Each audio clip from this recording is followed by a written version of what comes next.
Je dirais, pour commencer, je suis professeur à la faculté de droit et des sciences économiques de Port-au-Prince. Je suis par moments, ou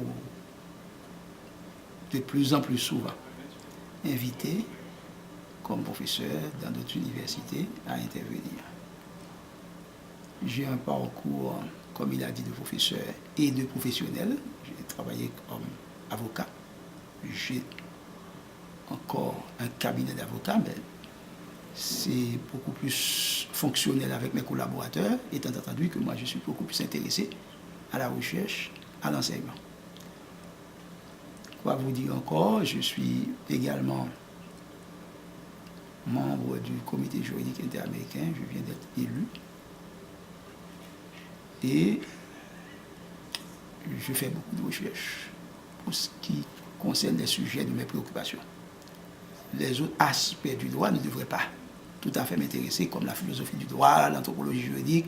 Bref, l'épistémologie juridique, ça ne devrait pas m'intéresser parce que je suis positiviste. Mais de plus en plus, je m'intéresse à tout ce qui est connaissance nouvelle. Je m'intéresse encore à l'anthropologie juridique, c'est-à-dire l'étude du comportement des acteurs et dans l'élaboration et dans l'application des normes juridiques.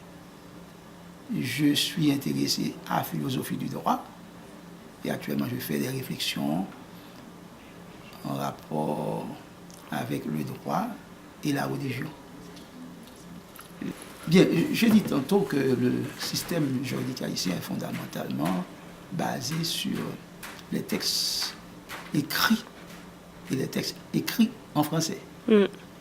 La production des documents juridiques, que ce soit les contrats, que ce soit les actes réglementaires, que ce soit les actes administratifs, que ce soit, disons, les actes administratifs sont la plupart des actes réglementaires, que ce soit les actes législatifs, que ce soit les décisions judiciaires, tout est rendu, tout est fait en français.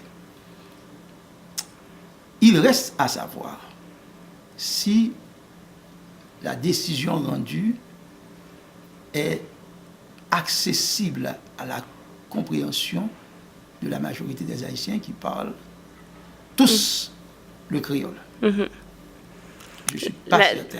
La décision rendue en pratique, elle peut être rendue ou traduite en créole au profit de la personne qui est bien sûr. jugée, mais la question c'est est-ce que justement tout le processus est compréhensible et accessible à la population du fait que c'est basé sur des textes en français?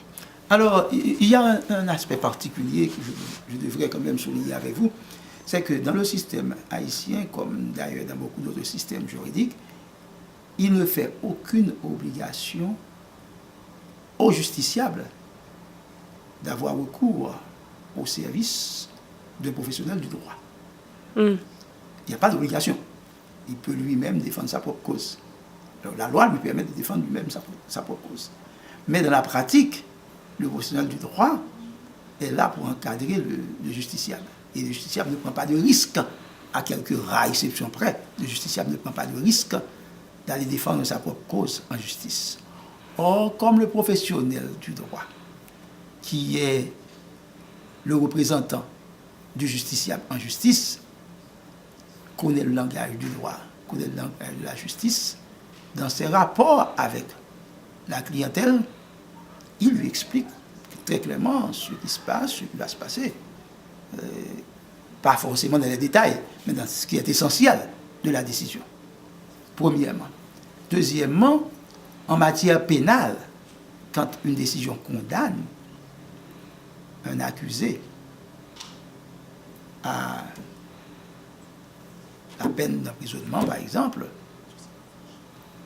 à ce moment-là, le juge est tenu de lui dire, de lui expliquer en créole le texte portant sa condamnation à temps.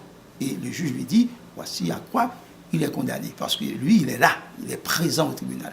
Mais les affaires autres que pénales, les affaires civiles, commerciales, les affaires de famille, la plupart du temps, le justiciable ne se trouve pas au tribunal. Donc, l'information est transmise par son avocat. Naturellement, pour les besoins d'une population entière, il aurait fallu mieux être en mesure de traduire les termes, les concepts en créole, pour que les gens qui font un débat sur une question de droit, parce que le droit, c'est quand même une science qui est ouverte à tout le monde. Ce n'est pas de l'exotérisme, n'est-ce pas? C'est une science ouverte à tout le monde.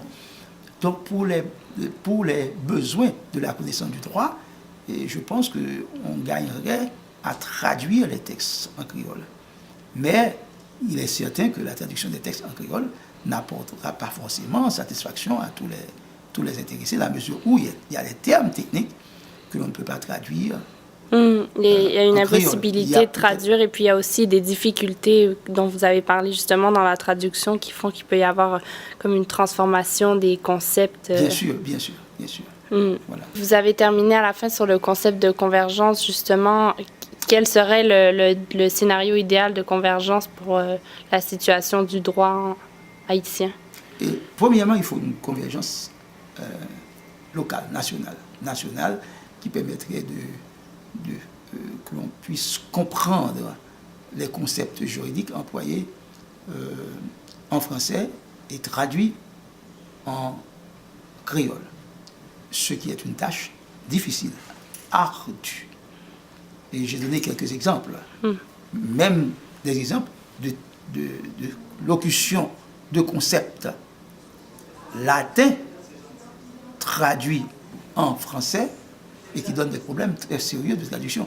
Au point que par moment, ces locutions latines sont acceptées telles qu'elles sont dans le langage juridique francophone. J'ai donné quelques exemples.